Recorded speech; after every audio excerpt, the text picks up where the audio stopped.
addressed smaller subjects of Shabbos that are not in the malachas, just like side issues. The Chavetz Chaim did not say this about any other subjects. When he wrote the Mishnah Berurah, the only subject that says that it is absolutely imperative to learn every single day because the halachas are so complicated that a person is very likely to forget them is Shabbos.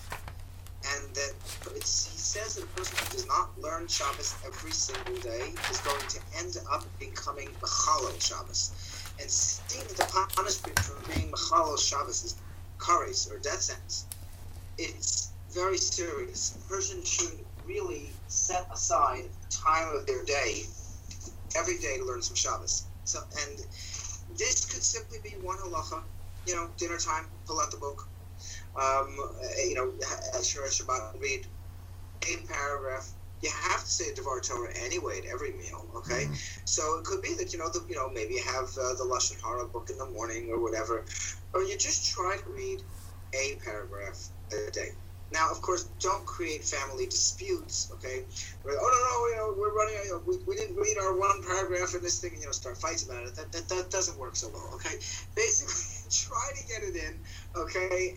And if you miss a day here or there, try to make it that on Shabbos, at the table, you go over, again, the laws of Shabbos. Now, I can tell you that book that you all had, that picture book, I think that Shira didn't have it, okay? It's really amazing. Even though it's a kid's book, you will see that as you go through with that, and you can teach that with the kids, you're going to be learning so much the more you go over it. And I would say that as a parent, or as an adult, looking at that book, don't just see what's mutter, what's asr. Look at it and say, it's the Rabbanan. But somebody went off. A second.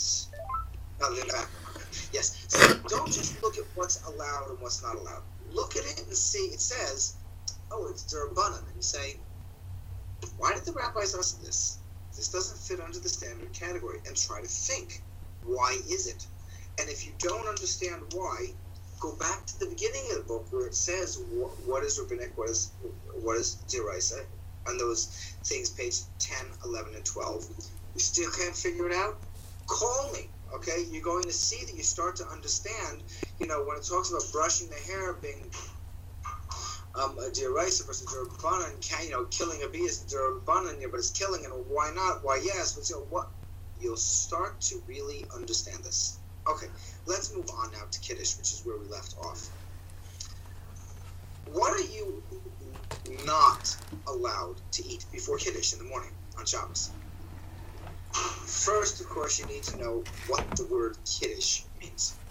It technically means sanctification. Now, those of us who, are not from a Latin-speaking country, the Brazilians probably have a one-up on us because Portuguese is very similar to Spanish. They're both coming from the Latin. And the word sancta, which means separate and distinct. When we're in English and we say holy or sanctified, we start thinking of, Hollywood. Whoa! Now, that's not what it means. Sancta means separate and distinct. The Spanish-ish speaking type people understand this. The English ones never got it because they never understood what holy means, right? When we sanctify the Shabbos day through Kiddush, by declaring Kiddush, we are declaring that all that happens within this day will be different from the mundane, from the chol, from the weekday. We're told that Shabbos is somewhat me'ain, somewhat like the world to come, in that all of our actions, every single action, including our eating, are not mundane. Rather, every action is for a greater purpose, including eating and staying alive. You're not eating on Shabbos because you're hungry. You are also hungry.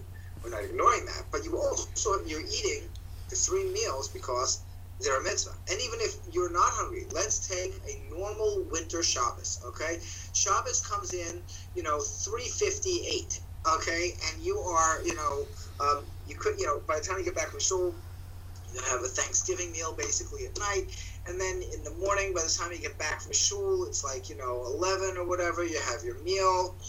and you finish your meal, it's like 1, and then at like 2:30, you go to mincha, you come back, and you're ready for another meal. And the last thing you want to do is eat. I mean, really, forget about diets. It's the third meal on Shabbos, you feel like it's coming out of your nose on Shabbos morning. You're not, in the wintertime. You simply are not interested in eating. And why are you eating? Not because of hunger, because it's a mitzvah. Okay, so that's exactly what we're doing. We're declaring that all of our actions are for a greater purpose. Okay, so let's look at what are you allowed to eat before Kiddush. Okay, unless you are severely hungry. By the way, it looks like the Sobosinski's picture stopped. Do you guys still hear? Yes, they do. They do. 1 second. Hold on, just 1 second. No, keep it around just in case until we buy the next one. Okay, put it next to the freezer. Hopefully within the next week, I'll go and get another. I'll buy one at Mayor? I don't think they have it. If they have it, So who has it? pick it up. I don't think that. I have to have not to pick it up. Oh, where did you buy this? Dan Lang got it from. Oh. Okay, you can put it on the side of the freezer. But It wouldn't work. let me see how much is in there. We had a fire today. Uh-oh. Okay, yeah, okay, good. Put it there next to the freezer. Leave it there. It'll still work. Okay. Baruch Hashem, no damage. Okay, my kid got it out very fast. Okay, so yeah, okay. So like this. Except for those people who are extremely hungry, diabetic, some other type of illness, basically, before davening in the morning, before Kiddush, you're allowed to have water or coffee. Some basic drink, not orange juice, some drink which is just to kind of get the juices in the body flowing, get your mouth not dry, and maybe wake you up, but not something which is nourishing.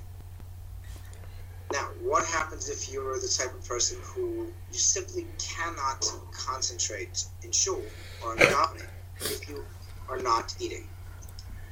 So if it is extreme, and the Mishnah Torah speaks about this, it says it has to be extremely hungry to the extent that you're not able to concentrate. If that is the case, then you can have a minimal amount of food before Kiddush just for the purposes of tiding you over until you can, concentrate. But that does not mean that, okay, so fine, so I'm able to have 2 crackers, now let me just have, a full meal. Or even, start drinking more and more. No. You're really not supposed to be eating on Shabbos before Kiddush. It's just not supposed to happen. Okay? But this does not mean that you have to be in a difficult situation, right? Now, what about a pregnant woman or a nursing woman? There is absolutely no reason for her to wait for her husband. She can make Kiddush alone. Many people make the mistake. They understand that women are not supposed to do Havdalah. It's a certain thing because of what Chava, Eve, had done in her sin and the whole bit, whatever. It's a certain thing. We'll talk about that when we get to Havdalah, okay? But that's Havdalah. Women don't do Havdalah. They have to be part of it, but somebody else says it for them. But as far as Kiddush, women can say Kiddush. There's no reason for her to wait for her husband. When she's hungry, nursing, or pregnant, absolutely no issue whatsoever. Make Kiddush, and then when he comes home, then you'll just say Amen, but you don't have anything to do with the Kiddush. Okay, fine. In a smaller way, by the way, guys, this is true also about the weekday. Until you go to davening, for the guys, you are not supposed to anything, a cup of water, a cup of coffee, whatever, until you go to davening. Again, there are people who they wake up and unless they get some sugar in them, they don't know who they're davening to. Okay, fine. So, if you are in an extreme situation, same thing, all right? You're allowed to have a minimal amount, but that's it. Okay. Now let's deal with the Kiddush itself. Ein kiddush ela bimkom suda. There is no such thing as kiddush except unless it is in the place of the meal itself, which means that at the shul, when you're having kiddush, if they have Brei Pri Hagafen, and you take a little sip of the wine, and then you go home and you have your meal, you did not fill kiddush. Kiddush is only when it is at the place and immediately adjacent to the meal starting. The meal does not have to be with bread. It could be a mizonos meal, in other words, cookies and cake, okay? It doesn't have to be a full meal, just so long as you're having basically, that much, basically, a palm's worth, okay, or even half of a palm's worth of kazayit, then you're fine. Okay, if you have half of a human hand's worth, you are okay. But what does this mean? At the kiddush, when they say Brei Pri Hagafen, you say amen, you take a little bit of the wine, you must have immediately after some of the crackers or some of the cake. If all the stuff there is too sugary for you, you've got a diabetic, like me, so I simply do not do kiddush and shul. Done. I am, part of the social thing, and then get home and we'll deal with kiddush there, where I've got my no sugar, whole wheat, garbage.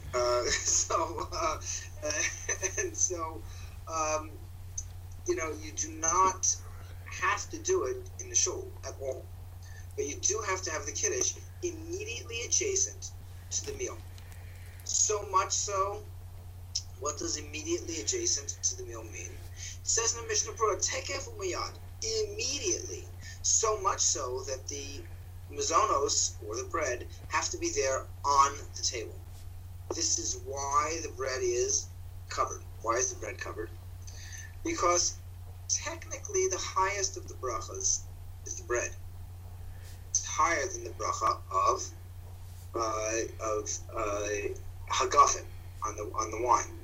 But because I have the halachic issue that I am not allowed to have the wine and have anything to eat until I have said kiddush. So in this situation, because halachically I have to have kiddush first, it will push it first.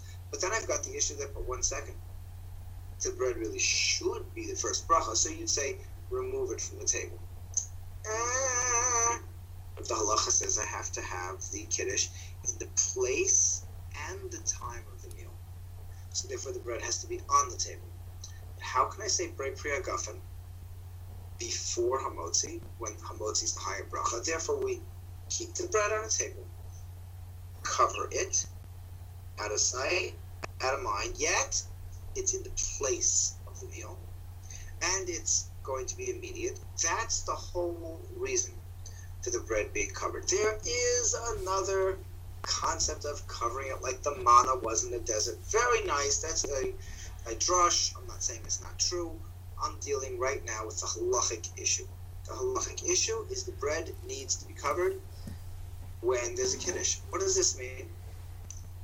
Shalosh Shudas, the third meal. Suda Shlishit. You have kiddush?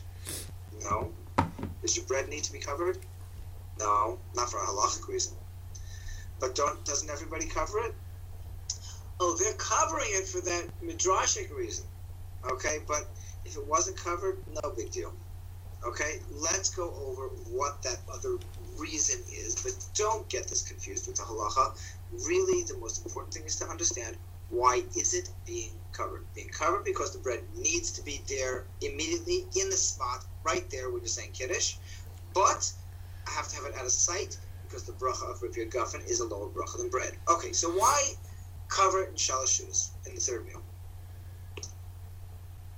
The bread, you will notice, is also a concept of a bread board. This is not etiquette. This is not some cutesy little minhag that has nothing to do with some deeper concept. The bread board is there for a very realistic reason.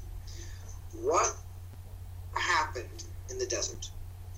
It says that the man fell every day, and it wasn't coming down like, a bunch of wafers stuck in the middle of the sand up there. it had a mist underneath it, and then, however it looked, the little flakes of whatever it was, okay, was hovering on top of the mist, and then there was an encapsulating mist on top of it. Each person would see their own little cloud. They would put their hands into it and take their mana out. It was never sitting there on top of the sand, so you're eating your food and you're like, okay. It was covered on top and on bottom. Because of this, we remember the man every Shabbos by having something underneath the bread and the cloth on top. That is a reasoning behind it, but it is not a halachic reason. The halachic reason is obviously the more important. Why is this actually being done? Are there other things to teach us something going behind this? Yes. Okay. Halachically, if you need a board, no. Should you do it? Yes, because there is the concept of remembering the man. Okay. So, Rabbi? And what is the... Yeah. In short, it would also kind of boil down to passing one mitzvah over for another in Yes, that's the whole issue. It's exactly it. That the bread would be the first mitzvah that should come up because it is the higher bracha, and therefore it has to be covered, but not on Shalosh Shudas, not on Sudash Lishit, okay? But on Sudash Lishit, we do it anyway for this other, what we call inyan, concept, okay? It's not a halachic issue, but just a concept. Okay, fine. This is also, by the way, why we have two whole challahs. Now, whole challahs, okay, for you guys who are small families or people on a smaller budget, okay, what is the reasoning? Okay, 1 second. Yeah, what is the reasoning that you have to have two whole challahs, and what are the laws of what makes something whole for these purposes? Okay, the reasoning is that a double portion of mana fell on Friday morning, so that there would be enough for Shabbos. And to remember again the man, we therefore have two challahs. Now here, the two challahs is a halacha. Okay, this is not just a concept. You do need to have two challahs for every meal. If you do not have two whole challahs and all you had was, sliced bread or whatever it is, you fulfilled the mitzvah of having a meal on Shabbos, but you did not fulfill the mitzvah of lechem mishnah. Lechem mishnah means two breads. Now, don't waste your money and go out there and buy, your small family, or one person, don't feel I have to go out and buy full challahs, okay? If I need something like this big for my family, okay, so you buy three of them, one for each meal, right? For the third meal, when you get, the partner bread isn't there anymore, right? You use the one from night and morning together, and then from the morning to Shalosh Shudas together, and then at Shalosh Shudas that and what, the air? No. I have to buy another whole challah, it's going to go to waste, it's going to be dry on Sunday morning, like, what do I have to use this thing for? No, you buy a little bread, a little roll that's whole. We'll talk about what makes it whole, okay? Rules are very specific. And that's it. Now, what we do in our home many times, I have a box of matzah. A simple half a kilogram, 1 pound box of matzah. Keep it for the whole year, and I need to, when on the third meal, I just take out one of those pieces and put it next to whatever challah I'm using and then put it back, okay? Every once in a while, a piece of matzah breaks. It's no longer considered whole, and then you can't use it for this anymore. Now, let's get to what's called whole. As far as the preferability during the week, if I have sliced bread on Tuesday morning and I have a whole little roll, it is preferable to say the bracha over a whole loaf. But if I really don't want that whole loaf, I'm wanting to have a sandwich, I don't want to have this round thing. Okay, so you're allowed to use the sliced bread. In Shabbos you can. You need the whole loaves. But the issue of wholeness is much stricter on Shabbos because it's the issue of lechem mishnah, that the bread be absolutely complete. During the week, when you bake, okay, and the breads kind of kiss each other, it's what it's called in the Gemara, mishika. And then when the baking's done, you kind of pull them. When the baking's done, you kind of pull it apart. Okay, bread over there looks a little bit ripped. For during the week, that's called 100% whole. What would be considered not whole is cutting through it and cutting a piece off, or cutting down the middle, and if you pick up one end, the other part kind of like falls off. During Shabbos, the rules are much stricter. Here, for lechem mishnah purposes, the crust is supposed to be 100% untouched. So when I'm baking challahs, I'm going to do on Friday morning, Bez Hashem. It's a small Israeli oven, okay? It's not like these American ovens, like, I think they're going to put the next door neighbor in it or something like that. But the Israeli ovens look a little bit like a toaster that, kind of grew up. So your challahs are going to touch each other. I guarantee you. So now, when you take them apart, and there's that little scarred area, so what you're really supposed to do, turn the fire on, okay, or if you have gas and then take that part where it's no longer, where the crust broke off, put it near the fire, let it get slightly toasted. It does not need to turn black. It does not need to turn brown. But when you break the breads apart from each other, there's an area that's completely fresh. It needs to feel like it has a little bit of a crust. Just, it got a sunburn, okay? That means you finished the baking on this thing, and it is now considered lechem mishnah. It is complete. Okay? I will tell you, though, one thing on this. I went to Rabbi Wiesel's home for Shabbos. This is one of the judges in the Beis Din. The man has 15 children, okay? The last one just got married. I was there when we were there were 3 still not married. He had, at that point, 100 grandchildren or something like that. I mean, and you go into the house, it's unbelievable. Now, his wife, she's pushing 70, or she's over, okay? More than that now, okay? And so I get to their home, and I noticed that the challahs are brought, which is a lot of them, and they're big. And I noticed that one of them they had baked together and they were pulled apart. I noticed that he just took a little look at it and kept going and said hamotzi.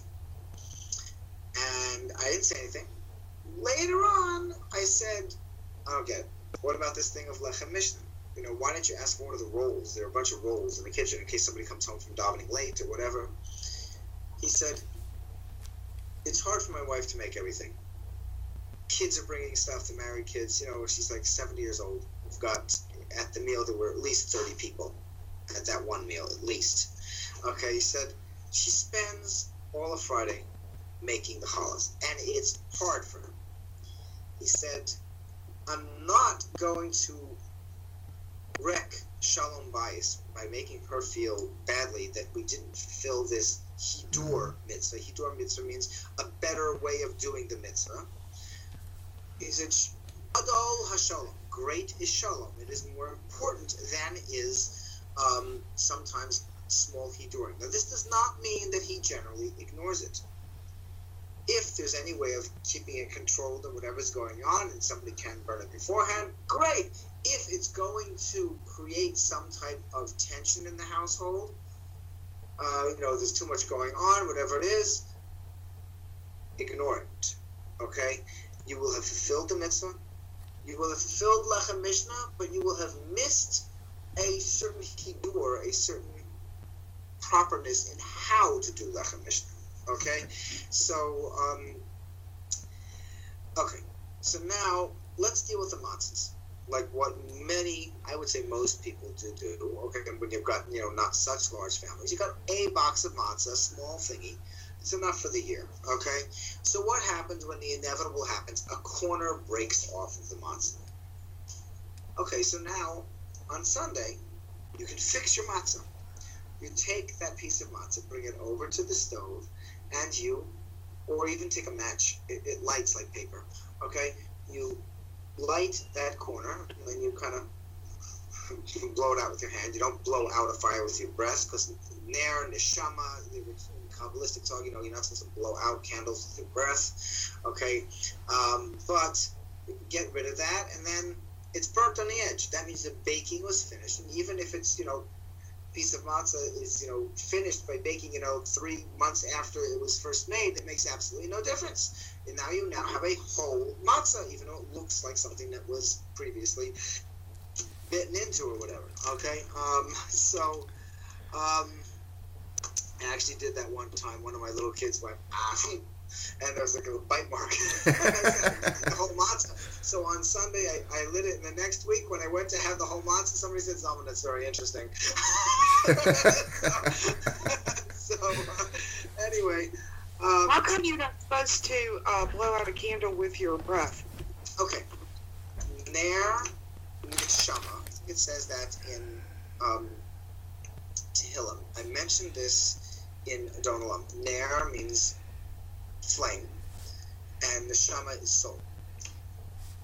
Remember in Adon Olam there was, towards the end in section 5, we spoke about over there this concept of the soul and its attachment to the body is considered similar to the way that the flame, is considered similar to the way that the flame is attached to a wick. It's there, it's not there. You guys may be used to, skinny little wax flames. But if you go, for example, in Israel to the tombs of the matriarchs and patriarchs and other of the Tanaim, you will see a large fishbowl hanging from the ceiling with chains of like about 10 bottles of olive oil and one little wick. That's for 365 days. Okay, the wick, the flame can sit on the wick. And there are those who even use a floating wick, which means I can come back, 24 hours and nothing is missing from the wick. I can come back 6 months later. Nothing is missing from the wick. It's just burning the oil, right? The flame's attachment to the wick is to remind us that the way it's done is to remind us that the neshama is only attached to the body in a very ethereal way. As we see when somebody dies, one moment it's a live, living friend, and the next minute it's a piece of meat that's getting buried. It's nothing, right? Where's the neshama? Same thing here. So we're not supposed to blow out a candle with our neshima, not neshama. Neshima is breath, okay? That Hashem was no shame into our mouth, breathed into our mouth the living life. Okay, so therefore we are told in Kabbalistic terms not to blow out a flame with breath. You can put it out with anything else. You can wave at it. You can pour water on it. You can do like my son just did with the fire extinguisher and get the fire out. No problem, but don't blow out a candle. Obviously, if you guys have a fire in the house and like whatever you need to do, you do. Okay, the Kabbalistic concepts go just so far. Okay, you get the fire out. Okay. Anyway, so now, okay. 2 candles or more, and the lighting procedure of the candles, men versus women, the whole issue. Let's deal with lighting candles. Why are we lighting candles before Shabbos? The whole issue is because of Shalom Bayis, in order that there should be peace in the home. Let's go back to my grandfather's time, okay? No electricity, no water, no floors, okay? Just dirt, all right? So, candles, every little expense back then was major. You did not use a candle unless you needed it. And if you did, when they talk about people burning the midnight candle, they weren't staying up to any midnight, okay? They stayed up, if sun went down at 7 o'clock, maybe they're staying up until like 9, learning. Done. It's finito, okay? Shabbos, after dark, they're going to the shul. They would walk home together, not with a candle, okay? They would get back to the area, right? They would then have their meal. The Shabbos candles are supposed to be lit. Even a family that has nothingness, the home is supposed to have light, so that there will be peace in home, people not banging into each other, whatever it is. You can see what's going on with the children, get people dressed to go to bed, whatever it is. So therefore, it was mitaken by the Rabbanan. It was made a edict for all times that it's an absolute rabbinic obligation, whether there are kids at home, aren't kids at home, whether you've got lights coming in from the hallway, whatever it is, you're going to sleep early anyway, you have to light Shabbos candles. But there's no shalom bias. I'm here with myself. I don't normally argue with myself, so I'm okay, right? It doesn't matter. You have to light Shabbos candles. Okay? And so, now, you have to light, unlike Hanukkah, which we're going to see, we're going to switch over to yomtov soon. Hanukkah, this whole thing about 8 is a chomrah, okay? A hit or mitzvah. Is a hit or mitzvah. All you need for Hanukkah is 1. We'll talk about it. Then I light the 8 also, okay? All you need is 1. Okay, the whole Shamish thing, we'll talk about it. We'll get there. It's coming up, okay? Shabbos, you need 2. Zachor v'shamor. For remembering the Shabbos and following its the malachas, okay? So now, what about people you may see who have many, many candles? Okay, I have the tradition for my family also, for each individual who's born into the family, another candle. You don't have to do this, okay? Most people just like to, Chabad do this thing of adding 1 for each person. My cousins, who when I was becoming religious, who, the ones I was closest to at the time, they did it. They said it was a family tradition. I said, fine. So I took it upon myself. Is there any reason to do it? If it's not your family tradition, just light the standard 2 and that's it. Okay. Okay. What about if you are it's getting late in the day? Obviously, you don't break Shabbos in order to honor Shabbos. I don't care if you're gonna miss. You miss candlelight. If you're at a situation where Shkia has happened, stars aren't out. Okay, it's still broad daylight outside. There's only one thing: the sun is below the horizon. Once Shkia has happened, once the sun has gone below the horizon, you are not allowed to light those candles. It's Shabbos, okay? And so, you're a little bit late. Tough. You're not lighting Shabbos candles, okay? That's it. No way around it. So now, women generally light the Shabbos candles. If the women aren't there, the men do it, okay? We got a situation like Yoshua, and I lit Shabbos candles for about 10 years until I got married, from the time I started, following halachas, okay? So there's no problem for men doing it, but women should be. It's considered a mitzvah for the women. Why? We're going to see this with Havdalah also. It's because of the sin that Chava, Eve, did. She lowered the light of the world. In other words, because of what she did, people will die, okay? And because of this, there is the concept that women are supposed to add light to the world, and they're supposed to remember this every single week, light the Shabbos candles. Yet as far as the Havdalah, they're not supposed to do it. We'll get there, okay? So the difference in men and women lighting. When a woman lights Shabbos candles, unless she specifically says so, she is accepting upon herself Shabbos. Now this is before Shabbos starts. In Jerusalem, it's 40 minutes before Shkia, before sundown. Not before dark, 40 minutes before sundown. It's a long time before it's dark. Mm-hmm. In most of the world, other than Jerusalem, it's approximately 20, 23 minutes. In some places, 18 minutes. Okay, you go by what the calendar in your area says, whatever your community does. So she is accepting Shabbos upon herself, which means from the time she lights the candles That's it. No more malacha. Whereas the husband's sitting around turning the lights on and off and doing stuff. Well, didn't she just light candles? She lit candles. He's going to shul. He's going to daven mincha.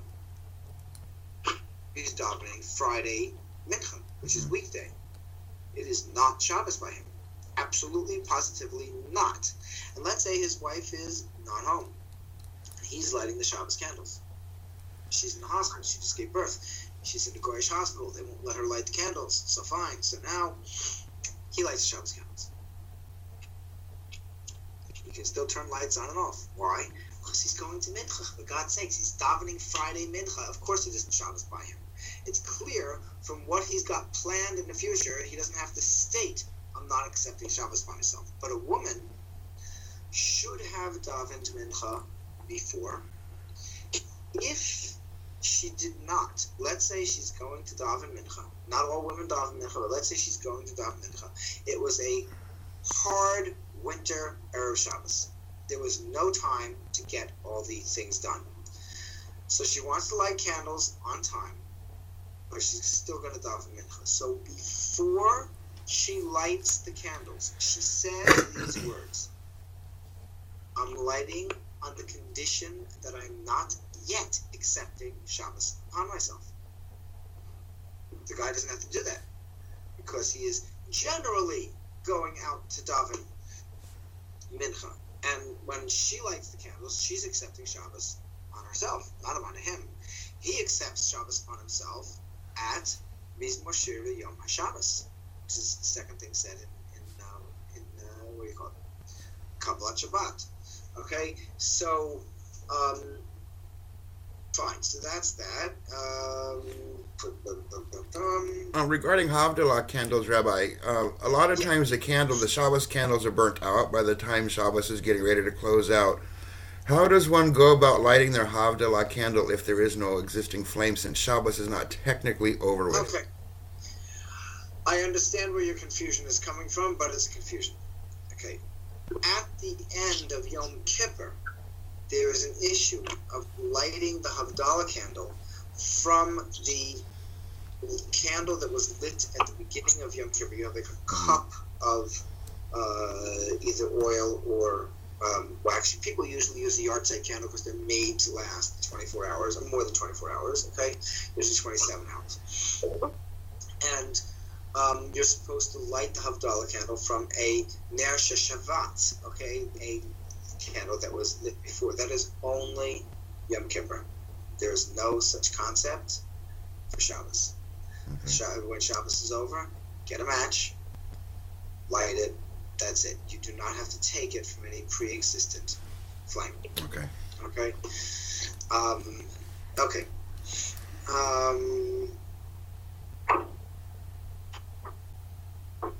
Okay. Davening on Shabbos. Let's just deal with a couple of things which are clear. When you're in the middle of Birkat Hamazon, which we're going to get to during brachas, we haven't all done brachas yet. When we get to that, you'll see that, there's this thing about the third bracha where we're talking about building jewels. And then you add in there the addition for Shabbos. But what happens when I have more than one thing going on at the same time? It's Shabbos. It also happens to be Rosh Chodesh. And it also happens to be Hanukkah. All on the same thing. And so, what do I say first? Well, in that bracha, both Shabbos and Rosh Chodesh are both mentioned. So I just, flip a coin. Whichever one I want to say first, I say first, right? It's all haphazard. Wrong. The book is called the Siddur, right? It means order. Everything has a reason. And here is a rule. I'm going to put this up. I hope you can see it.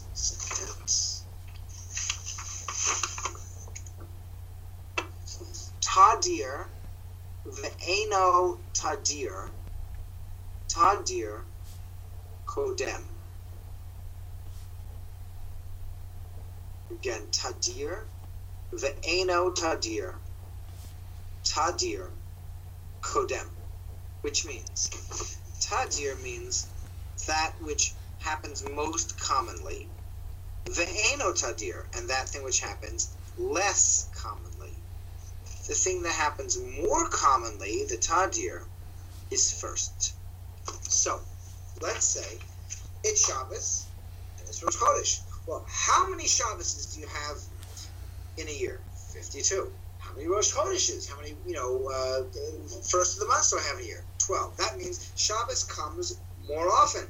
Right. So if I have Shabbos and Rosh Chodesh on the same day, I first mention Shabbos, then Rosh Chodesh, which is why when you go to shul and they're going to pull out two Sefer Torahs, right? It's Shabbos and Rosh Chodesh. They read the Shabbos portion first, and then Rosh Chodesh. Not because Shabbos is more important, not because it's the Parsha, no, because Shabbos happens more often, and we have a rule by davening. Anytime I have a few things that need to be mentioned at the same time, the more common gets said first, the less common, and then the less common. So, let's deal with that Sefer Torah again. Shabbos, Rosh Chodesh, Hanukkah. About every 3 or 4 years, you have Shabbos and Rosh Chodesh and Hanukkah on the same day. There are 3 Sefer Torahs pulled out. Okay, so what do I do? Well, there's more Shabbos than there are Rosh Chodeshes. Okay, and what about Hanukkah? Well, there are 8 days of Hanukkah. There are 12 or 13, depending on if it's a leap year or not, Rosh Chodeshes. That means there's more Rosh Chodeshes. So the way we do is, first you read the weekly portion of Shabbos, then you read the thing for Rosh Chodesh, and then you read the thing for Hanukkah. It's always a very simple rule. When you're sitting there like, what goes first? Whatever's more common. Tadir, ve'eno tadir, tadir kodem. More common and less common. The more common goes first. Okay? Okay. On Shabbos we have a additional davening, an additional Shemona Esrei. It's not just that our whole Shemona Esrei is different. The regular Shemona Esrei is only 7 instead of 18. Okay? Let's deal with that first. Why is it only 7 brachas? Look at the basic structure of the Shemona Esrei. The first 3 brachas of Shemona Esrei are talking about the greatness of Hashem, our fathers, and the holiness of Hashem. Father's greatness and holiness. Okay? Basically what this is doing is, before you walk into the king, you don't walk into the king's office and say, King, I got this problem with taxes over here. You say, our father and the father of our fathers, the great king who has been so wonderful to us all the times, who is so much greater than any other king. Now he's a problem with my taxes over here. In other words, you first walk in. 1 second. You heard there was a fire, right? Yes. Yeah, Hanan got it out. Anyway, yeah, 1 second. Could you put on your camera? Sobosinski's Menachem wants to see Ari.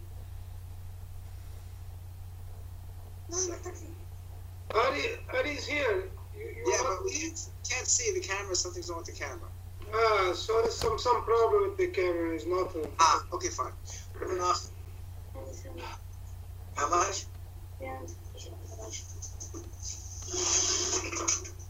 From our money or from your money? From your money. I don't have anything in shekels. I have dollars. Someone from my money to go with shekels. One second, guys. This is give it to me. 1 second, guys.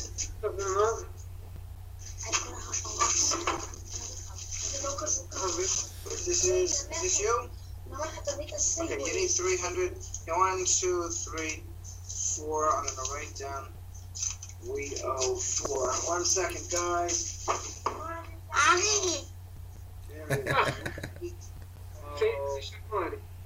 We owe 400 shach. Okay. Goodbye. I'm teaching. See you later, alligator. It's a wild crocodile. I know. Get out of here. Okay. 1 second. Bye. We don't like you. Leave. Bye. Anyway, so okay. So the basic structure, before you go in and ask your requests during the week, you have these 3 brachas of kind of standing in front of the king. What is your connection with the king? Your father and Abraham, Yitzhak, Yaakov, his children, trying to act the way right. They're both here. Thank you so much. And then you've got the greatness of the king, and then you've got the holiness of the king, and then I have my request, and then at the end I have three. I don't just walk away, hi king, can you give me this break on the taxes, and you just like leave. A nice goodbye would be decent, right? So now you have these three brachas at the end of Shemona Esrei. One is avoda, which is dealing with service in the temple. We're not just asking for the service to come back, but in other words, that's one of the ways that we thank Hashem or get rid of the barriers between us and Hashem so that we can serve Him properly is the korbanos. The next one is modi, thanking Him for everything He's done for us. And the next one is shalom, a bracha of shalom, that we should have shalom between us and Hashem, and then you leave. Maybe shalom means shlemus, completeness, and then you back off and leave.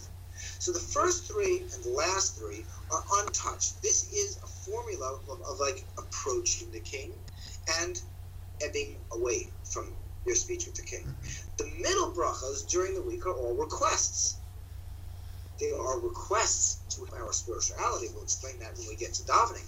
But let's deal right now with Shabbos. No requests on Shabbos. Unless they're part of the tefillah and they're generally not added. So what do we have in the middle? Instead of the 18 brachas, which is really 19 brachas, which means 19 minus 6, I got 13 brachas in the middle there. On Shabbos I have one, and it's not a request.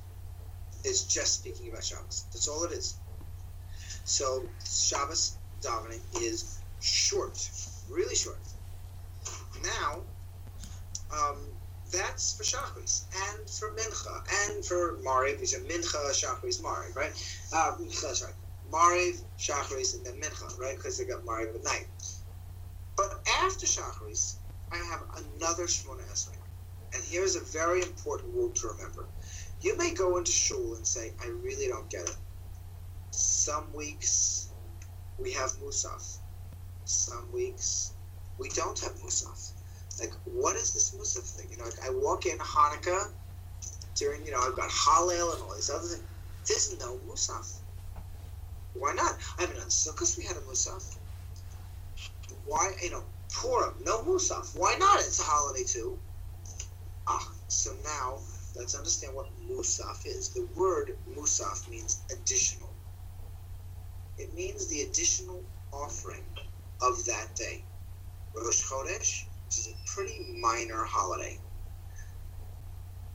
It's got almost no halachas. Yeah, but it's got Musaf. Purim, it says that Yom Kippur is only like Purim. When we understand, one second. You can't tell. So I think, what should I do? You shouldn't use this. Don't use it. We'll just use the peace time? Huh? Just use the peace time? So just leave it as it is. Get something else. Okay. I can't believe it's the only thing in the world we're finished. She doesn't have it. Okay, fine. I'll figure out something.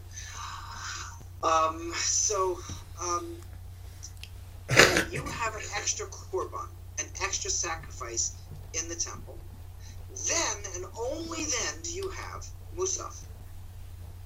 That's the additional offering of the day.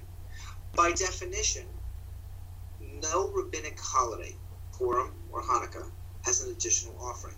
You may say, why not? Why didn't the rabbis make an additional offering?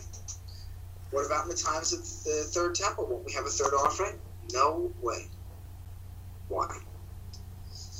You cannot bring a korban, a sacrifice, into the Azara, into the area where the korbans are brought, if it is not required from the Torah. If it is not required from the Torah, then it is considered an aveira, an absolute sin, to bring it in. And therefore, there's no such thing as a rabbinic korban. Does not exist and never will exist. And therefore, any rabbinic holiday, no musaf. You may have Hallel and maybe a long davening, and they may add, a bunch of things. Hoshana Rabbah, they add a whole bunch of extra things. It's also musaf because it's what do you call it? It's part of Sukkot. But there's lots of extra things that are added to davening, right? No musaf. And so, okay, the Musaf, also, you will see, let's say it's Shabbos and Rosh Chodesh. I'm saying one Musaf. In the Musaf, I'm going to mention both the extra edition of Shabbos and the extra edition of Rosh Chodesh, or Shabbos and Sukkot, Shabbos and Rosh Hashanah, or Shabbos and Yom Kippur, or whatever happens. Okay, if there's two things happening simultaneously, I have two things added inside the Musaf. It's not a separate bracha, but you'll see text. You have to do both. Now, okay, Shira, you were listening? It's Shabbos and Rosh Chodesh. I'm in the middle of Musaf. Which do I say first? The issue of Rosh Chodesh or the issue of Shabbos? Shabbos. Perfect. Very good. Okay, now you will see this happening when it gets confusing. It's Sukkot, right? You're sitting there for 8 days, but where you guys are, 9 days, and every day there's a Musaf, because on Sukkot, every single day is an extra korban. And then, so you're used to all week saying the thing about Sukkot. All of a sudden, Shabbos comes in the middle. Yeah. Shabbos comes before Sukkot. But it's been Sukkot all week. I couldn't care less. It's been Sukkot all week. Okay? The thing for Shabbos gets mentioned first, and then the thing on Sukkot. Okay? All right.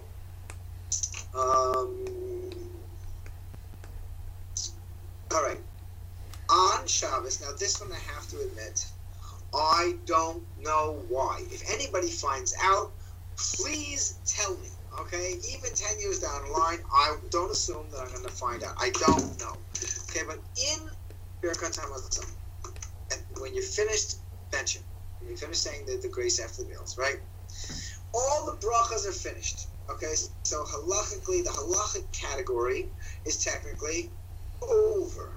Now we have this extremely strong minhag, okay? Of all these different harachaman this, harachaman that, all the things that we ask with different requests for Hashem. When we get to laws of brachas, we'll explain why it's extremely important, why these are there. And during the week, we say, Ma Gadil Yeshuos Malko. And on Shabbos, we say, Migdol. If you said the wrong one, you're fine. Okay, remember, it's not a halachic area. We have finished Birkat HaMazon. All right, it's over. These additional requests at the end are not la'ikuva. They are not something which would trip us up to mess up the Birkat HaMazon, the blessing after the meals, which we'd already done. They stand on their own thing. If you said it wrong, go back and say it again, okay? But it doesn't muff up anything that was said before. So on Shabbos, it's Migdol, okay? Now, by the way, if you are having Malava Malka at the end of Shabbos, you have a fourth meal when Shabbos is over, a very highly praiseworthy thing, not an actual halachic requirement. The Hasidic and the Sephardic are much more strict about it. The regular Ashkenazim should be. It really should. It should be done. I'm not telling you I'm always perfect at it, okay? But Shabbos is over. Yeah, but the reason the meal is being had is because of a question whether there are 3 or 4 meals on Shabbos. So therefore, the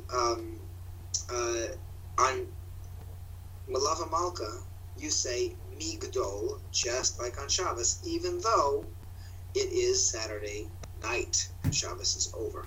Okay, so that one thing. Now, we don't say the things that we say for Shabbos in there. We don't say blessing us on this Shabbos day. No, Shabbos is over. It's not a Shabbos day. Okay. Yet the thing about at the end of Migdol is said. Okay. Let's deal with Havdalah.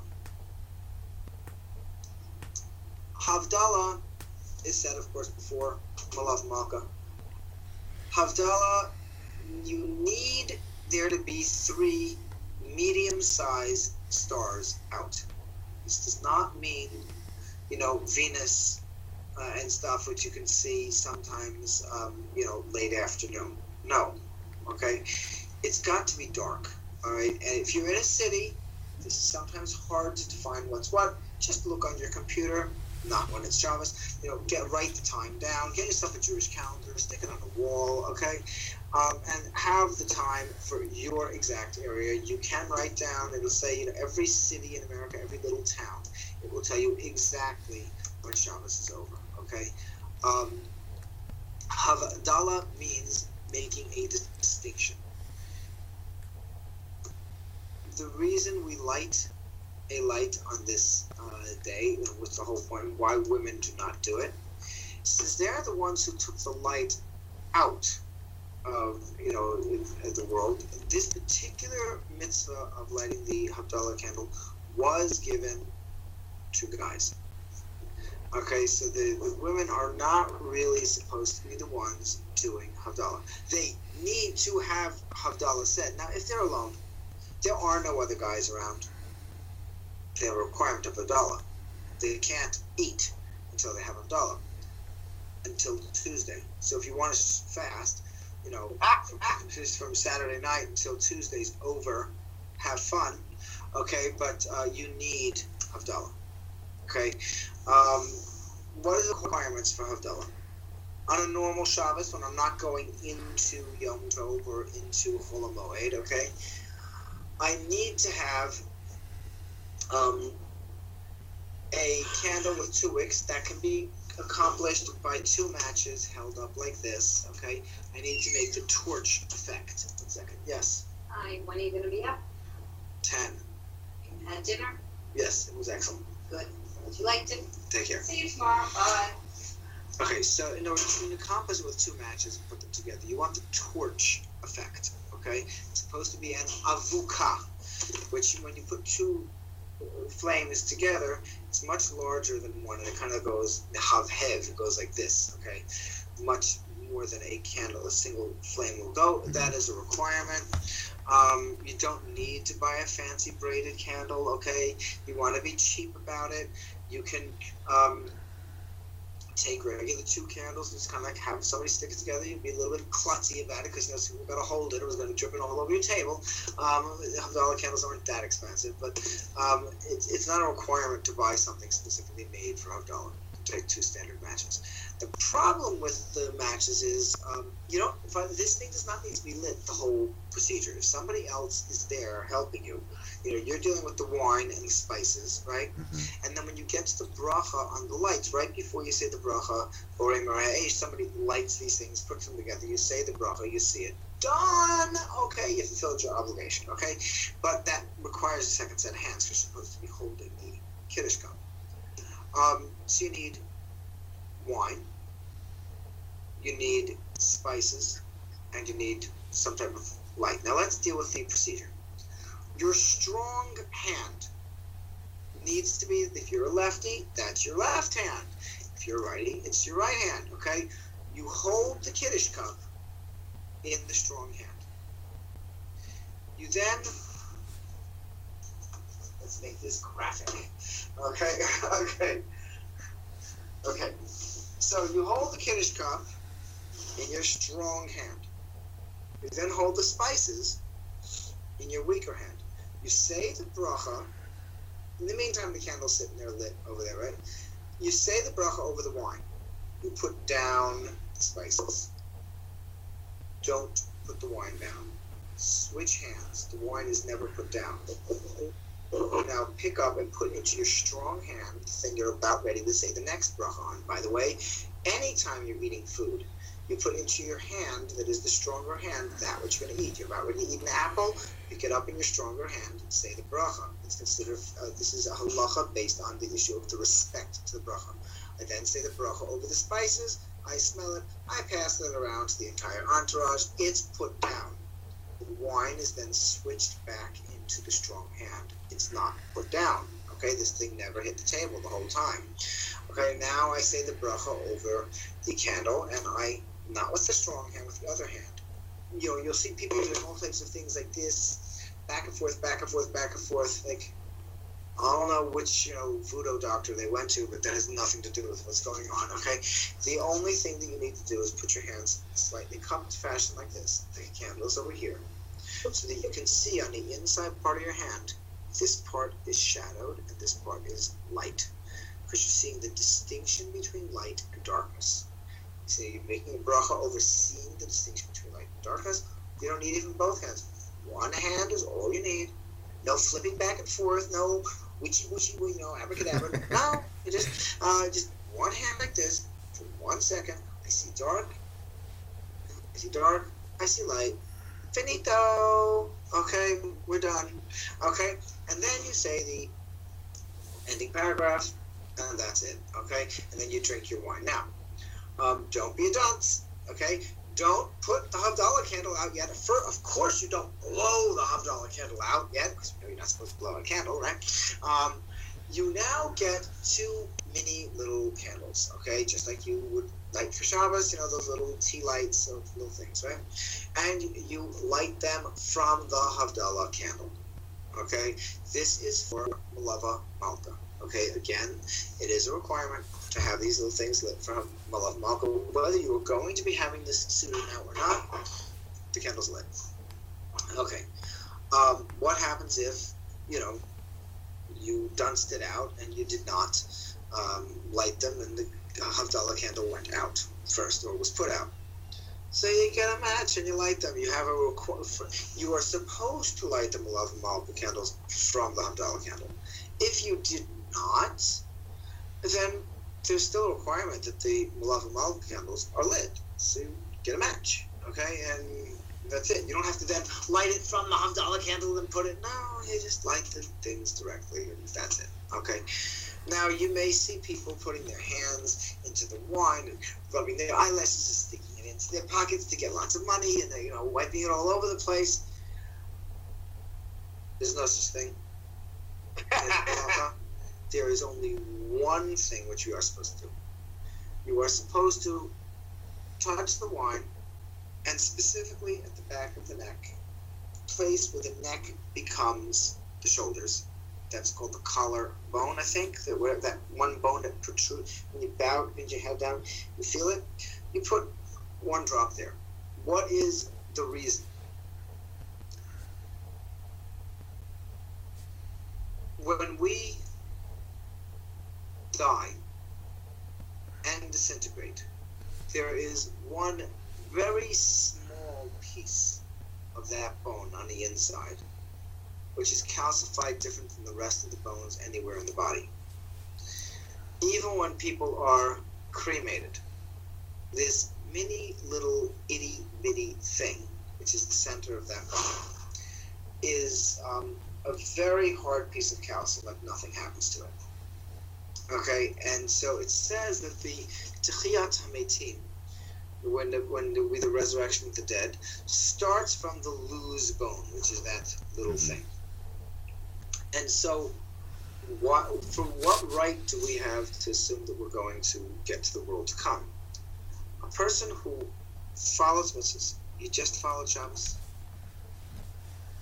you got to the end of Shabbos successfully, touch the wine from Havdalah to that spot, to remember that your belief in the resurrection of the dead and in the merit of your having followed the mitzvah, and also believing that there will be a resurrection of the dead, you are as if feeding, kind of, the loose bone. In other words, giving it a chance for the future. Because you're saying, I believe that this will happen. I'm leading my life in such a way that the mitzvahs that I do, I'm leading towards that day, and that's it. Okay, so, you want to stick it in your pockets and whatever, you like a laundry bill, have fun. But there is no such thing mentioned anywhere in the halachic sources.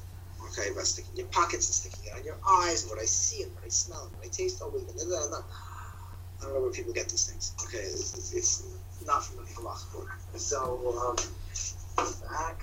Okay. You should put out the dollar candle with the wine, right? Yeah, we do that, right. That's either the dollar candles put out into the wine. After you lit the 2 candles for Malav Malka, okay, then you put the Havdalah candle out in the wine, and then you put your finger into the wine and on the back of that thing. That's it. You don't have to have a lot. It can be one minor little. Just touch it. Done. Okay. All right.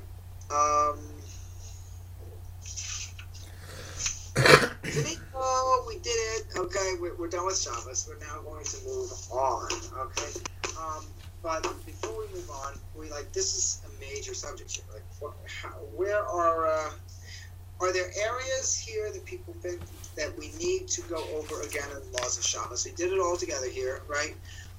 Are there areas that people feel weak, or do people feel like let's move on?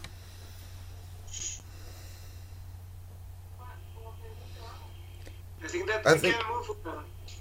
Yeah? Yeah. Okay, fine. Now, what did we agree? Okay, so it's, again, Josh and Shira had done kashrus. Shmuel, what did we do again? I kosher with you. Right. And then Shmuel, what did we do? I think we did everything. Kashrus, brachos, Shabbos. But we need to do yomtov. Okay, and you guys also need yomtov, right, Josh and Shira, right? Okay, let me get the yomtov notes. 1 second, hold on.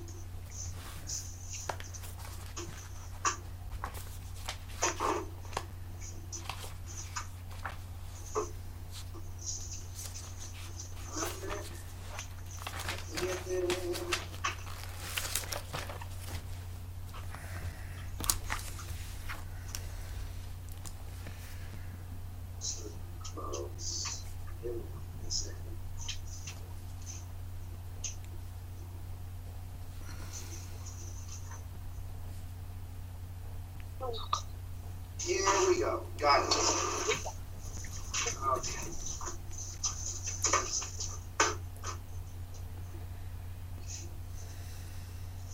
Just give me about a minute, guys.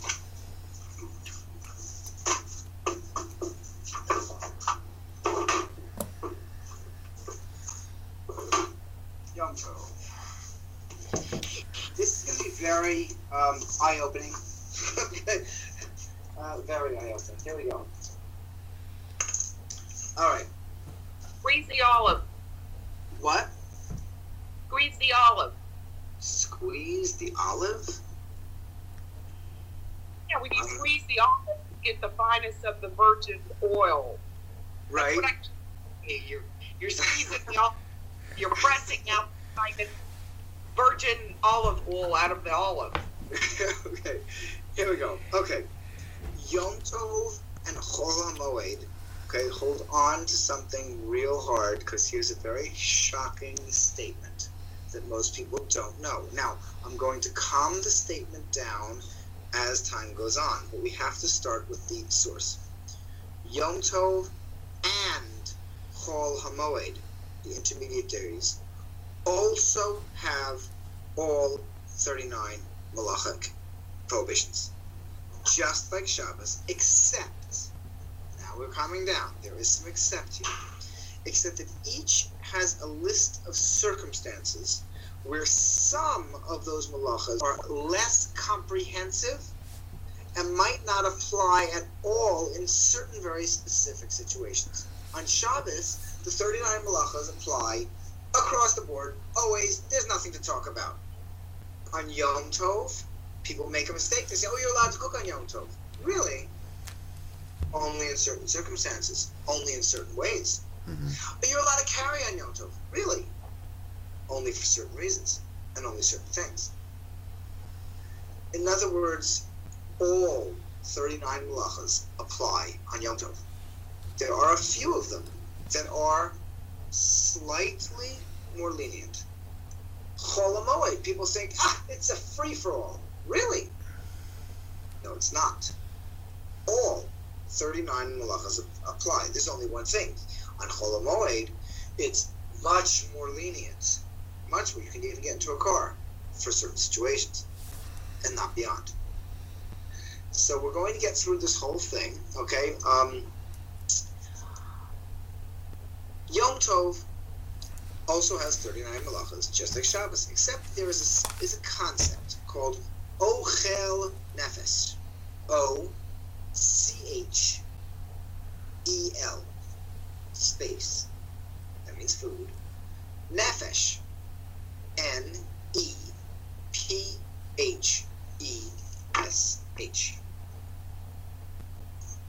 which means food necessary to survive. Because of ochel nefesh, it causes the prohibition of some of the malachas to be somewhat less broad. Ochel nefesh means food necessities, let's say. Let's make that easy term, right? The Torah informs us that malachas that are necessary for the preparation of food being fresh for yomtov, and which could not be performed practically before the yomtov, because the food would not be so fresh, are allowed to be performed. For example, you're allowed to mix a dough specifically for something that would be fresher on yomtov. So I can make the dough to make bread. I cannot grind the flour. Why? Is the bread going to be fresher because I ground the flour on yomtov? No. Therefore, there's absolutely no permissibility to grind on yomtov. And people are going to say, oh, well, fresh pepper, so I'm going to start grinding from a pepper mill into my food. No. Even if it is fresh. Because the rabbis looked at larger subjects, what's needed in general for food. And grinding is not on the list. And therefore grinding is exactly like it is on Shabbos. Can't grind on Yom Tov. Okay, so, but what are we talking about grinding? Only things that are done in large quantities, such as, what do you call it? Flour.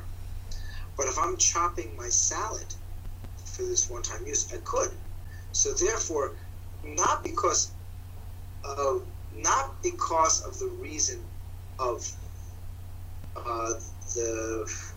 not because of making the dough, which needs to be done, because that would not allow the grinding for the flour. But the peppercorns actually are allowed only because it's something which is usually done in minute amounts. If it was something which was generally done on a large scale thing, like the grinding that's done for flour, then it would not be allowed. It's only allowed because it's done in a small quantity thing, and it's proof that it's only for this which I need on this day, and it needs to be fresh. But if it needed to be done and it was fresher, and it was something done at a large scale, it wouldn't be allowed. Okay. The Talmud explains that any lessening of the quality of the freshness of the food would allow us to perform the malachas which are permitted to be performed on Yom Tov. So, for example, on Shabbos it's forbidden to cook something that was never cooked before, or to even complete cooking on Shabbos, or to reheat something which is a liquid, right? On Yom Tov, you're allowed to cook. But remember, important rule, no malacha which is allowed on Yom Tov is ever completely permissible to perform. It is only somewhat permitted in certain circumstances. Some of those circumstances, such as carrying, it is much broader. And certain things, such as slaughtering, much smaller. For example, I can kill a cow if I need its meat on Yom Tov, because there's no refrigeration, like back in Poland. I can't kill a mosquito. But the killing a mosquito is only d'Rabbanan, because I'm not using it, right? So to kill it, to use it, right? If I'm killing it not to use it, it's a malacha she'en tzarich legufa. It's a malacha that I don't need to do for what I'm getting done. Yeah, but even the rabbinic prohibition is not allowed. Okay, so I'm allowed to kill the cow. I can't kill that mosquito. So while you're allowed to cook, you're not allowed to start the fire, because you can have a fire set before Shabbos and take from a pre-existing fire. So therefore, since that can be done before Shabbos, all you need to do is have a candle, right?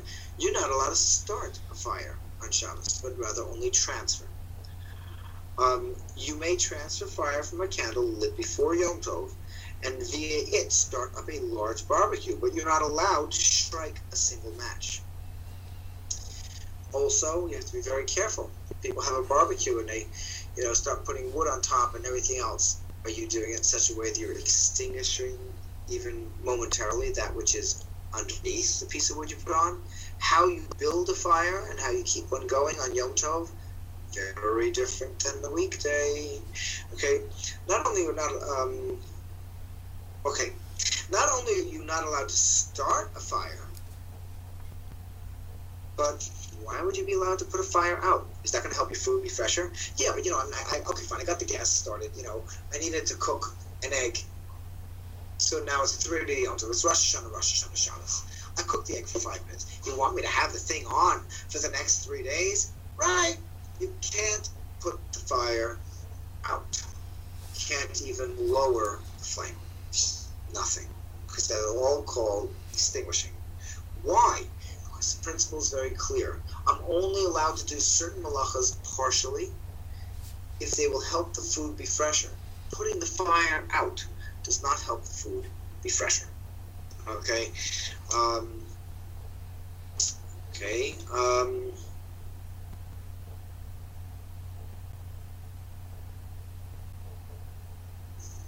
Second.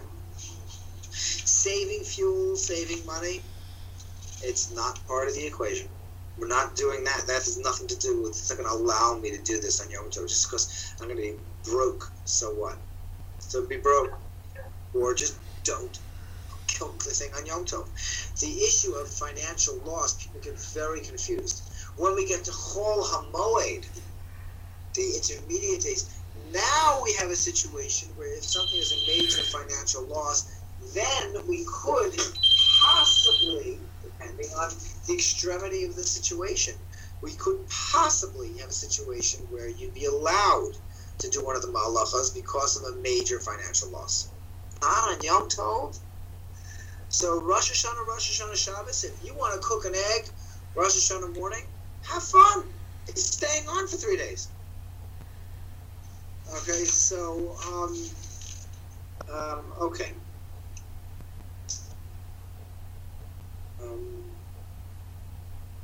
Not only that, by the way, let's say you're lighting your matches, you're transferring your flame from, okay, I've got my, here we go. Okay, here we go. So I have my existent flame. This is the thing I want lit. Either my fire for cooking my egg, or it's my Shabbos candles that I'm about ready to light. I now take my match, or stick, or whatever it is. I go over to the existing flame, and this thing gets lit. Now I go over here, and I light this. And they go like this. Put the candle out? No. I put it out?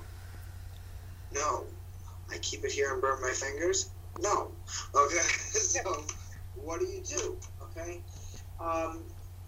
You are something. Okay. Pretend this is a cup. Okay, pretend this is the match. It's a little large. Okay, the brush here is the fire. After you finish using it, you put the thing into a cup. Let it go out on its own. Okay, that was a neat trick, wasn't it? Isn't that cute? Magic trick. Okay, so it burns out on its own. Now, if you don't have such a thing, first of all, you should realize when every Jewish home really should have these longer matches for Yom Tov. Okay, in America you get fireplace matches. I think they call them. Okay? Yeah, they're about. You need these things for Yom Tov for transferring flames, because if you got this yard site candle, okay, you stick the thing deep into the cup, and you kind of, it's by the time you're burning your fingers. By the time you get over to the stove or whatever it is, forget about it. You need longer matches or shish kebab sticks, something that is longer, for the practicality of transferring flame on Yom Tov. Okay, you could buy one box of them; it lasts 3 years. Okay, it's not a major expense. It also makes this thing, the much easier because you can put it into a little shot glass. Okay, and there's still something left to turn around. You're not going ah. Okay, so let's say you wish to, instead of doing that, put it down on the counter. Don't do this on a wooden counter. Let's say you've got a stone counter, and just put it down like this, and it'll go out on its own. Machlokas, difference of opinion. Flame is on both sides of the stick. When I put it down, I have extinguished that side. That's according to the stringent opinion. The majority opinion is it's fine. You put it down there, it's still burning. It's going to continue on. You're okay. What some people do, highly dangerous, if this is the edge of the counter, they stick the thing there, and then it'll just kind of like burn over to the counter and put itself out. Get the long candles and get a shot glass and stick the thing in it and just end the story. Okay? So it makes life a lot easier. They sell, if you go to a Jewish store, usually the bookstores have them around the time of Yom Tov. They have these long wicks covered with wax. It's like the beginning of a candle, like, as if you took the wick and you dipped it into wax one time. Okay? And they come with like little sticks. They're very easy for lighting things. They're good for Shabbos all the time. These are great little things. They're about 6 inches long. They're perfect for Yom Tov and for this purpose. Okay.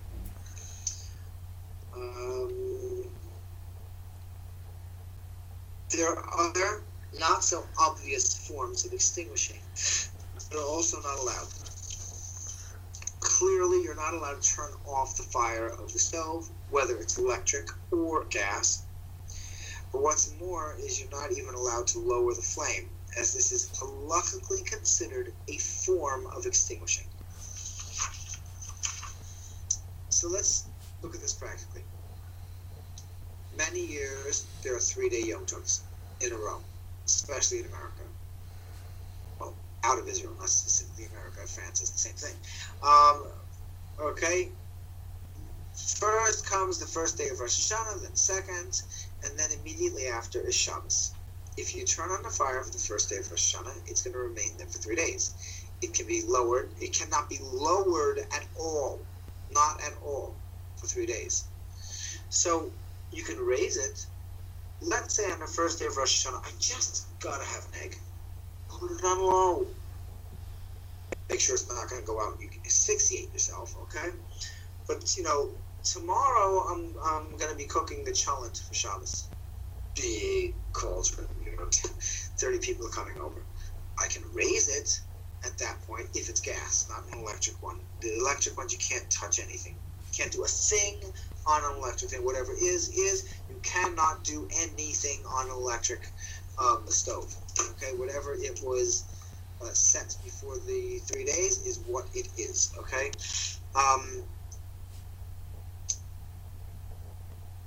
But it could actually be set into automation if you have a 3-day clock on Yom Tov. It can go on and off. Not a problem. But if it's 3 days, Yom Tov, Shabbos, it's got to be on from before Shabbos, okay? And it's not going to be going off and back on, because on Shabbos you can't put something on a fire that went off and is turned back on Shabbos. As we learned in the laws, if you're turning something to the source of heat, it doesn't work. So if you have a 3-day clock, fine. If it's just a 24-hour thing, there's no on and off, because then you're not going to be able to use this thing for Shabbos. Okay. Again, the issue is that if it went off, let's say, sometime after Shabbos started, and then it goes back on, well, the stuff that you put on the source of heat has to have been there from the beginning. Okay. So anyway, with Sparta, there are certain leniencies. I don't want to talk here right now. Electric hot plates. Also on Shabbos, they cannot go off. So Electric what? timers. Electric timers also. You cannot, on Shabbos, the issue for Shabbos specifically, okay? If my electric stove is off, you're talking about electric timers not dealing with the stove? No problem. I was thinking electric timers for a stove. I mean, I know you could use them for lights, but what about for stove? Not for stove, okay, not for the stove. The reason being, remember, you need 5 conditions to return something to the source of heat on Shabbos that is a liquid. Condition number 1, fire is covered. Condition number 2, food is fully cooked. Condition number 3, it has not cooled down. If it has cooled down, it cannot be put back onto the source of heat. So if you have your electric hot plate going off at 11 o'clock Friday night, and you're going to then go and take your cholent and put it back on there Shabbos morning, the blech is off, and then as you're in shul, it's going to go on and heat it up for you.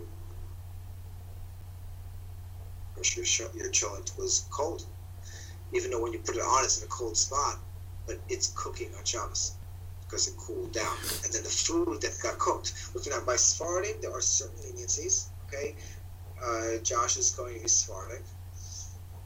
Even by the Sephardim, Rav Avadia Yosef, who was extremely lenient in general, he's a big Talmud Chacham. I don't get to the man's toes. Okay.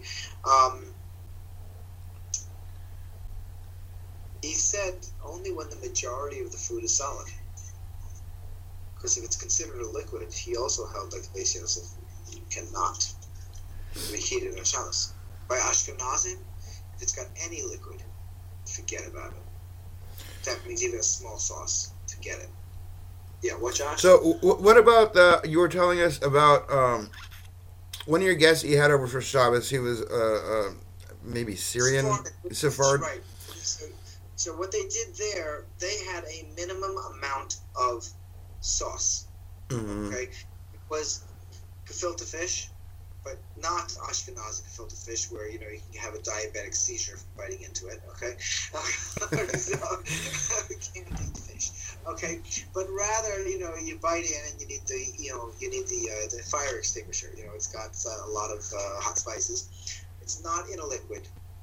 It's got some red stuff on top, which doesn't have a tomato in it. It's hot peppers. Okay, it's a sauce on top. It is the majority of this thing is a solid. Okay. According to the Sephardim, it can be reheated. According to Ashkenazim, I could not reheat it. Mm-hmm. But since the opinion is a very viable, realistic opinion, okay, which is halachically acceptable, is a machlokas between two opinions, and the Sephardim go one and the Ashkenazim go the other way. What he did is fine. He didn't mechalel Shabbos, didn't break Shabbos. And I, the Ashkenazi person, I can't tell him do it. Okay, but if he did it, he did fine. And the food is permissible. But if Shira takes out her thing and puts it onto the cold electric hot plate, and when she's at shul, it goes on, she comes home piping hot. She didn't do anything, right? She put it down on a cold thing. Yeah, but it went on Shabbos. And since it went on, somebody else is calling me. I want to tell them to go take a hike. How do I do that? How do I answer him to tell him that campus is in a half hour and then still keep you guys? You would have to send him a message, like a text message. I don't have to do that. Let me see if I can figure this out. Again, he stopped. Okay, forget it. I'm gonna have to tell him he's a new student. I have to tell him, give him the riot act. Don't ever call me on my Skype unless they have a scheduled class. So tonight is their first class, so they're gonna get the riot act. Okay. Anyway, so okay, you'll hear it from over there. Anyway, without the Skype. So Sarah cannot take that thing with sauce and put it on there. If it was done by a Sephardic person because they wanted it for themselves, you can benefit from it because it's an opinion to rely on. The cholent already, where the majority of it is liquid, even if a Sephardic person doesn't. But the vast majority of even Sephardic opinions, there is nothing to rely on. There is one minor opinion. You will not see them doing this in any Sephardic yeshiva, where they can take even a complete liquid and reheat it on Shabbos. It's an existent opinion. You will not see the knowledgeable doing this. Okay, period. It's just not. It is not the standardly accepted opinion. Okay.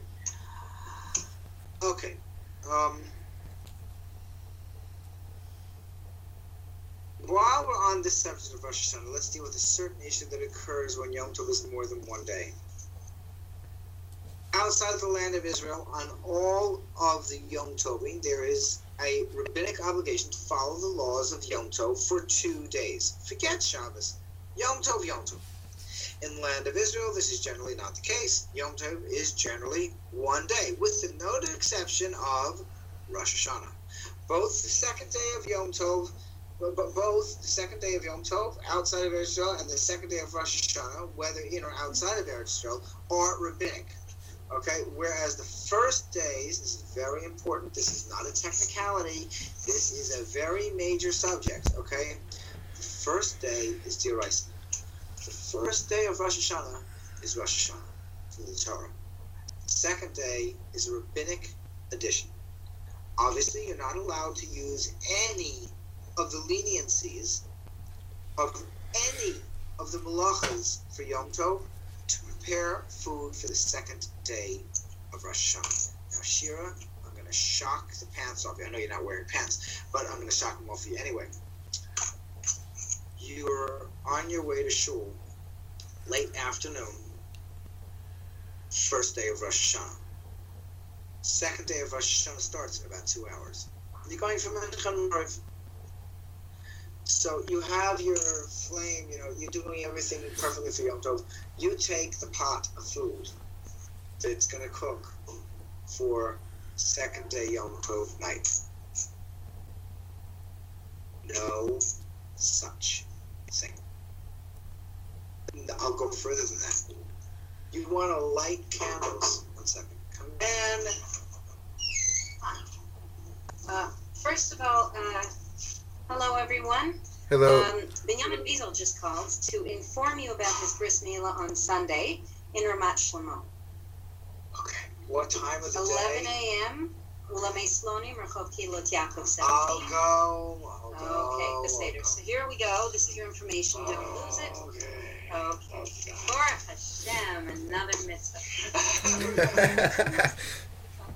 Potentially be empty. You're emptying up Lebanon's. As far as what? We need to talk. Buying, you mean? Possibly. I asked him about buying. And Couldn't is empty? we'll talk later. Bye bye. I thought it was a good idea. Tell him I want it. I've told him I want to buy it. Tell him again. Anyway. So here's a shocking thing. You cannot light the candles for the second day of Rosh Hashanah on the first day of Rosh Hashanah. Think about it this way. The first day is the Torah holiday. As far as the Torah is concerned, the second day is not Rosh Hashanah. So I'm going to do a malacha of transferring fire on Yom Tov for a day that is D'Oraisa, not called Yom Tov? No way, Jose. No such thing. Therefore, the only way to light candles for the second day of Rosh Hashanah is after the second day of Rosh Hashanah has started.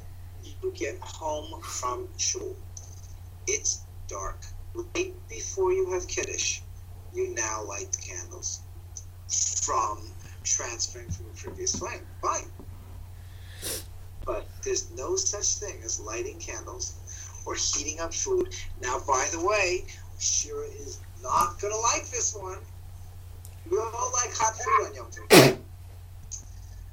Well, second day of Rosh Hashanah, you were just in shul. I don't know what your synagogue does. Mine, by the time they finish, you look like this, okay? And That's in the morning. You've been there for what, 6-7 hours? And then you eat something. And then the next day starts, and then that night, you want to go to bed early because you're going to go through the same thing tomorrow, 6-7 hours of shul. You don't want to wait. Yeah, but surprise, you get home from shul and the food's in the refrigerator because you couldn't put it on the stove before, and now you're going to wait for it to heat up. Oh, I'll light another couple of frames. Excuse me, I got a whole day of yomtov and Shabbos. The house is going to feel like a sauna. I got my one flame on, that's it. So, yeah, a lot of people, second day yomtov meal at night, cold. Doesn't have to be, but if you care more about getting the sleep so that you can wake up and daven properly, I personally, nearly every Rosh Hashanah second day, my wife puts the pot onto the existing fire when we get home from shul. Or you'll notice a lot of women the second night of Rosh Hashanah don't go to shul. They may show up all the other davenings. The second night they daven at home, they're dealing with getting the food on the fire. Okay, so they can have a hot meal. My wife prefers to daven, so we get home and the chicken is cold. Some people, like the teenagers, stay up late and they get up late. Okay, those of us who have the blood flow, in the brain and not waiting for it to return, okay, wish to get up in time to daven. It's Rosh Hashanah already over here. Cold chicken, that's it. You cannot cook anything on the first day of Rosh Hashanah for the second day. You cannot light candles on the first day of Rosh Hashanah for the second day. You can do no malacha whatsoever on the first day of Rosh Hashanah for the second day. I'll even go further. Let's say you have notes for the second day of Rosh Hashanah, things that you wanted to say in davening. You left them at home. There's no Eruv in your area. You're allowed to carry in Rosh Hashanah without an Eruv. It's yomtov, as long as it's not Shabbos, right? Yeah, I'm allowed to carry for that yomtov. If I left it at home the first day, I said, I'll bring it for the second day. There's different sidurim, different commentaries, keep me awake during davening. You're going to carry it on the first day of Rosh Hashanah in the afternoon to bring it to shul so that you can use it 2 hours later for Ma'ariv on what's called the second day of Rosh Hashanah. You just broke Yom Tov, honey. Nothing that is allowed on the first day is allowed to do for the second day. It's allowed, those allowances are for your necessities of the first day. Now, we haven't even gotten into the list of what we are or are not allowed to do. We've only started with a minimal one of transferring fire, okay? There's a lot more, okay? But we'll get to it. All right.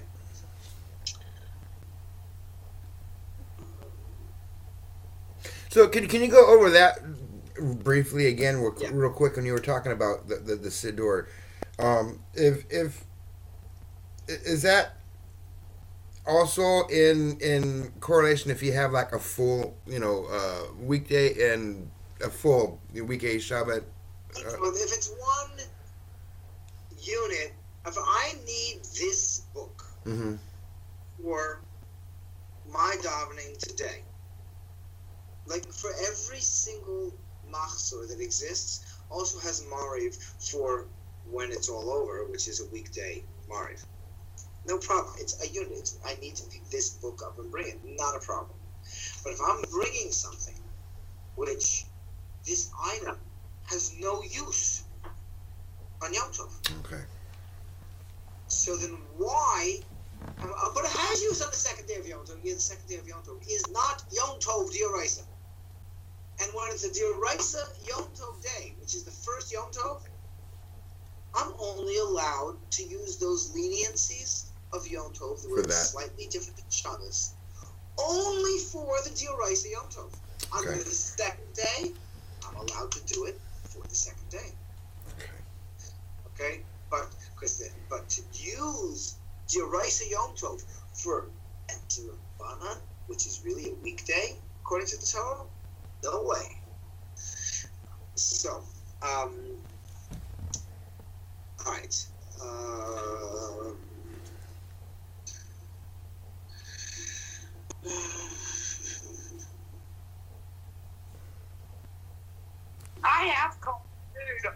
on Shabbos because I don't have a black and I don't have a crock pot, and so that's Wait, what do you do on Shabbos?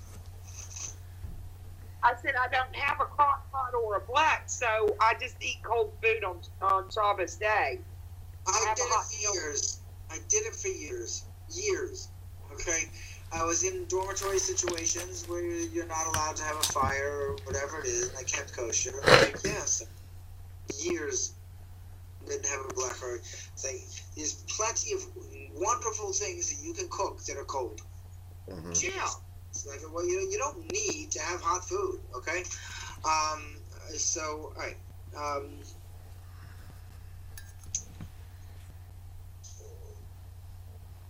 Just a second. Okay, I'm going to say it one last time simply because this is probably the biggest mistake that people make on Yom Tov, on Rosh Hashanah specifically. But it's not just Rosh Hashanah. It's by you guys in Chutz La'aretz, it's Sukkot, it's Shavuos, it's Pesach. You cannot prepare from the first day to the second day, period. In Eretz Israel, it's also by Rosh Hashanah. So there's absolutely no, she fell off.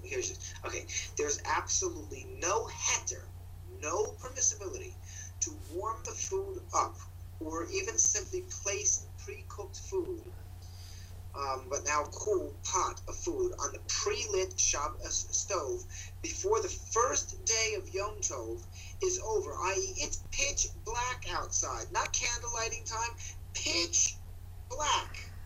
Just putting that pot on the stove is cooking. And you cannot do this on the first day of Yom Tov for the purpose of the second day of Yom Tov. Now, if there's no Shabbos involved, now your electric timer is going to help you, okay?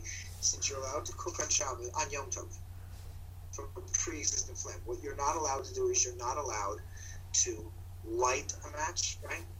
So if you're putting your pot that's cold on your off hot plate and it's set to go on, well, you're davening. And that time that it's going to do that is already dark out, like really dark out, right? No problem. Couldn't do this on Shabbos. Because on Shabbos, that's cooking the food. There's no prohibition on food being cooked on Yom Tov. It's how do you cook it? Well, here, did I do a malacha? No. Did I set a malacha in progress on the first day for second day? No. I put it onto a cold thing. That thing went on after it's dark out. I'm fine. Okay? If I have Shabbos, if I have a 3-dayer, this does not work. Okay? You have to have that timer, which is why you'll see at Kosher Innovations and other places, this is something you're not going to find at Goyish. Actually, today they do with the digital ones. You need a timer that's at least 3 days. So that for Shabbos, the thing is set in motion and the heat is on before Shabbos starts. Will not go off at any point on Shabbos until the last pot is off. I have a robotic thing that only works for 1 day. You can't use it on a 2-day thing. It's mechanical. It turns my gas off. Okay? Let's say, in other words, the gas is on before Shabbos starts. I realize we're going to be done with our meal at 1 o'clock in the afternoon. Love you. I realize we're going to be done with our meal at 1 o'clock in the afternoon. At 1 o'clock in the afternoon, the robot turns off my gas stove. It's not a real robot. It's to say this does not compute, and it's a little. Will Robinson. Anyway, you guys might remember that. I remember that.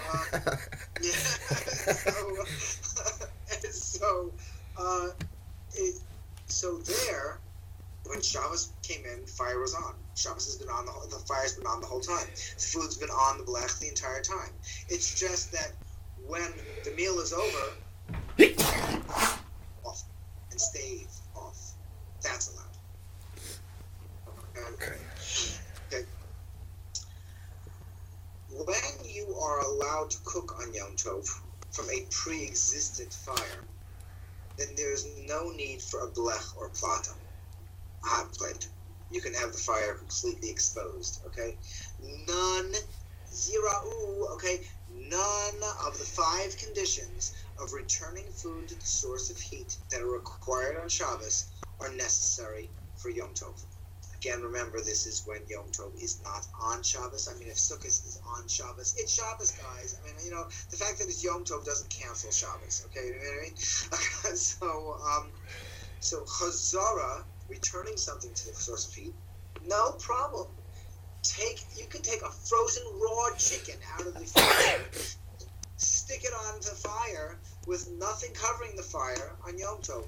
No problem. So long as the lighting of that fire was properly and the non-extinguishing of this fire manually by yourself, but happening on its own, right?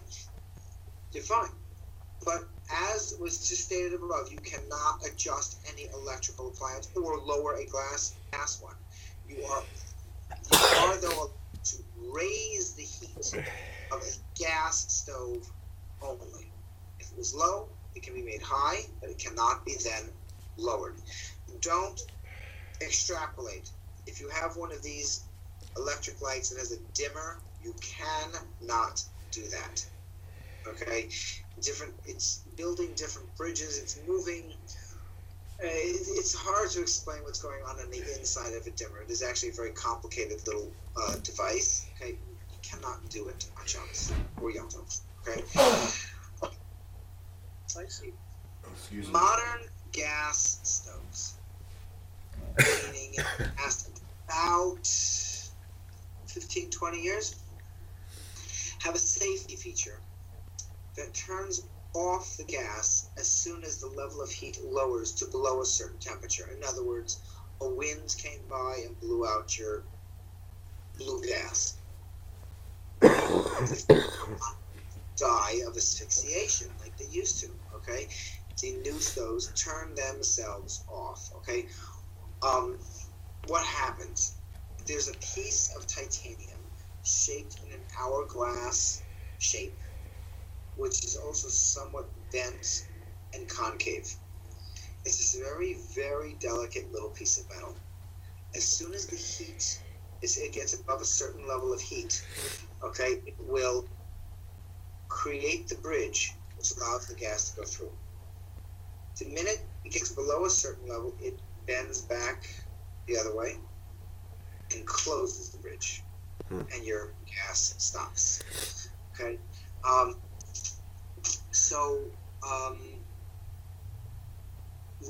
Where it used to be that you could light a gas stove from a pre-existent flame, I hate to tell you guys, it's in all the Shabbos books.